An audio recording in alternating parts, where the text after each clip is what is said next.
एक छोटी कहानी से शुरू करना चाहता हूं। हमारे विश्वविद्यालय में एक शिक्षक थे, वो कह रहे थे कि एक सेठ थे राजस्थान में, अचानक सांप सांप चिल्लाने लगे। तो लोग आए, बोले क्या हुआ? बोला देखो सांप अभी पेट पर से चल के चला गया। बोले काटा तो नहीं ना? बोला नहीं काटा नहीं, रास्ता देख गया है। So when I rise Professor, this is my court. Everyone in the house knows. Note of your use. Sir, ये तो मैंने कहा है. Sir, I would want all of you to give me uninterrupted time. I'll not speak anything which is going to prick you or disturb your rhythm. What I wanted to say, sir, असल में कई वर्ष पूर्व भी देखा इस देश में, आज भी देख रहे हैं। जब बहुत बड़ी सत्ता आती है ना, तो कई ख्यालात आते हैं। कुछ अच्छे होते हैं और कुछ लगता है जिसको हम कहते हैं लोएस्ट हैंगिंग फ्रूट। मैं और मेरी सीनियर कलीग जया जी, हम लोग बात कर रहे थे, इतने पावर का करोगे क्या? कम है क्या? इतने राज्यों में सरकार है, केंद्र में सरकार है, 303 का बहुमत है। उसके बावजूद अगर किसी निर्वाचित सरकार को लेकर के ये आपकी प्रणाली हो, कार्य प्रणाली हो, जहां की सुप्रीम को 11 मई को सुप्रीम कोर्ट का ऑब्जर्वेशन हुआ, मेरे कई कलीग कह चुके हैं। संभवतः हमारी सरकार ने सोचा होगा कि वेकेशन में जाने से पूर्व उनको कुछ ऐसा पकड़ा दो कि अवकाश में भी वो सोचते रहे इसके बारे में। तो उन्होंने 19 मई को ये ऑर्डिनेंस लेकर के आए। तो अब जजों का काम था कि इस पर लगातार सोचते रहे। सर, इससे पहले कि मोटा मोटी कुछ बिंदु पे मैं आऊं, मेरे कुछ साथी वो जिन्होंने लोकसभा में वोट किया है, most likely they will do the same here. हालांकि लोकसभा के बारे में मैं जिक्र नहीं करना चाहता था, माननीय सभापति महोदय डाइवर्सिटी शब्द का आप बहुत जिक्र करते हैं, हम सब उसमें रिजॉइस करते हैं, हमारी प्राइड है वो। लेकिन एक मंत्री महोदया डाइवर्सिटी बोलते बोलते बोल गई कि इंडिया इज कॉम्प्लिकेटेड। सर, बचपन से लेकर आज तक इंडिया कॉम्प्लिकेटेड नहीं लगा कभी। ये रिकॉर्ड में है पार्लियामेंट के, इसलिए मेरी चिंता है। इंडिया कॉम्प्लिकेटेड नहीं है सर, बड़ा सहज स्वभाव है इंडिया का, महासागर वाला है सर, सब कुछ समा जाता है, मजहब हो, धर्म हो, जाति हो, कौम हो, कोई हो। लेकिन इसको जब तालाब बनाने की आप कोशिश करते हैं तो महासागर तालाब नहीं बनना चाहता। सब फॉर ऑल दोज फ्रेंड्स, बड़ी अच्छी अच्छी बात कही, equi distance. Sir, equi distance का मतलब होता है न्यूट्रलिटी। जब चूहे की पूंछ पे हाथी का पांव पड़ा हो तो न्यूट्रलिटी, उस चूहे से पूछिए कि उसको कैसा लग रहा है। तो मैं समझता हूं, इसलिए सर एक शेर अर्ज किया है, आज बड़े शेर पढ़े गए हैं, सुधांशु जी ने पढ़ा, तो मैं भी एक अर्ज करता हूं सर। ये पड़ोस के मुल्क से आया है। तुम तकल्लुफ को भी इखलास समझते हो फराज, तुम तकल्लुफ को भी इखलास मतलब ट्रू फ्रेंडशिप, तुम तकल्लुफ को भी इखलास समझते हो फराज। दोस्त होता नहीं है हर कोई हाथ मिलाने वाला, आपकी पेशे नजर है जी। तो मैं ये कहना चाह रहा था sir, at a historical juncture एक चीज और मुझे बड़ी अच्छी लगी उस दिन, हमारे माननीय गृह मंत्री जी ने जवाहरलाल नेहरू जी को कोट किया। एक पल को मुझको लगा कि इस शांति वन में अस्थियां कसमसा गई होंगी। ये हुआ क्या? ये हुआ क्या? फिर अंबेडकर साहब को भी कोट किया, राजा जी को कोट किया, उन्होंने कन्हैयालाल मानिकलाल मुंशी को कोट नहीं किया, एचवी कामत को कोट नहीं किया, जो शायद ज्यादा उनके पक्ष में तर्क आ जाता।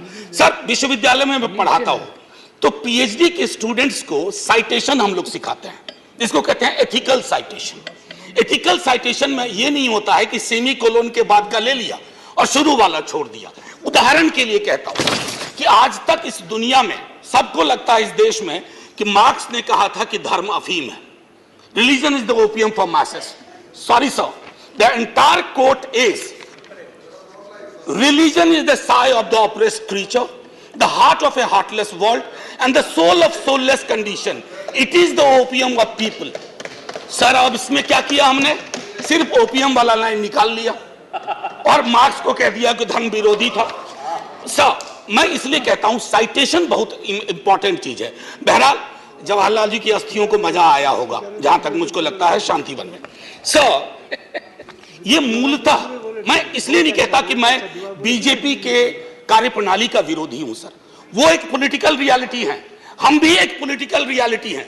हम शत्रुता की जुबान से हमें एक दूसरे को संबोधन नहीं करना चाहिए, न सदन में न सदन के बाहर। साहब हम इंडियन मुजाहिदीन नहीं है साहब, हम ईस्ट इंडिया कंपनी नहीं है, हम वो भारतवर्ष हैं जिसको महासागर मैंने कहा, और उस महासागर में आप भी हैं हम भी हैं। हम और आप एक दूसरे की कीमत पर नहीं है। तो सर मैं ये कहना चाहता था कि ये प्रतिगामी बिल है सर, आपको घंटी नहीं बजाना पड़ेगा, मैं प्रॉमिस करता हूं पक्का उसी में खत्म कर दूंगा।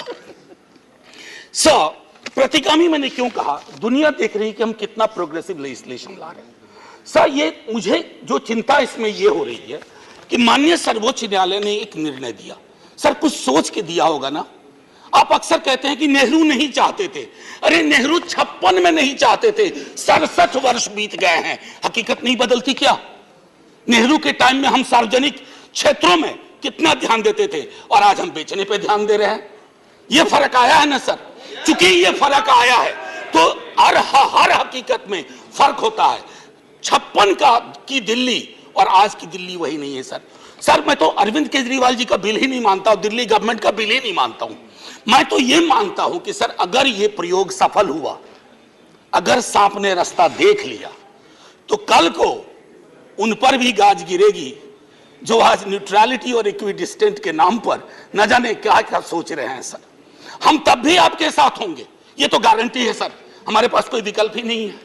परेशान हताश लोगों के पक्ष में खड़ा होना, हम तो कश्मीर चल रहा था उस वक्त आम आदमी पार्टी ने कोई और पोजीशन लिया था, आज उनको समझ में आ रहा होगा कि क्यों उस वक्त वो पोजीशन लिया।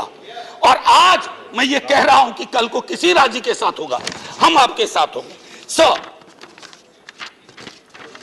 सेपरेशन ऑफ पावर को लेकर के मेरे कई कलीग कह चुके हैं, मैं कुछ नहीं कहना चाहता, बस एक 3 चीज कहूंगा सर।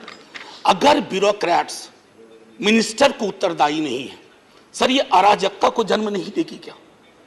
मैं दिल्ली की जनता, अगर मैं दिल्ली सरकार हूं, मैं दिल्ली की जनता के लिए उत्तरदायी हूं।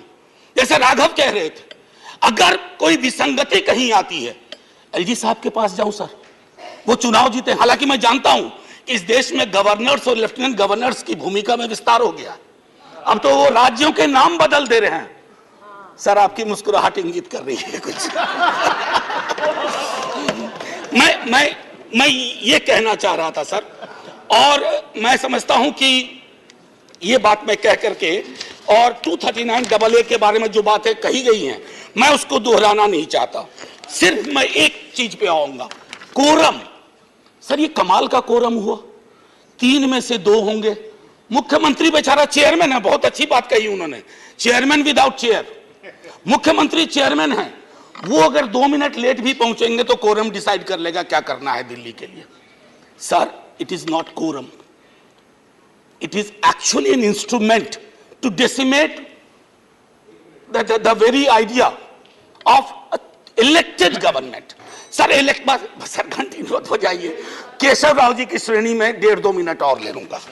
सर एक सोल डिस्क्रिशन का मामला आया है, सोल डिस्क्रिशन, और ये मैं आग्रह करूंगा माननीय गृह मंत्री जी से, हमारी महामहिम राष्ट्रपति के लिए भी जो संदर्भ आते हैं ना, to aid and advice of the cabinet और द मिनिस्ट्री, सर उनका भी सोल डिस्क्रिशन नहीं होता है।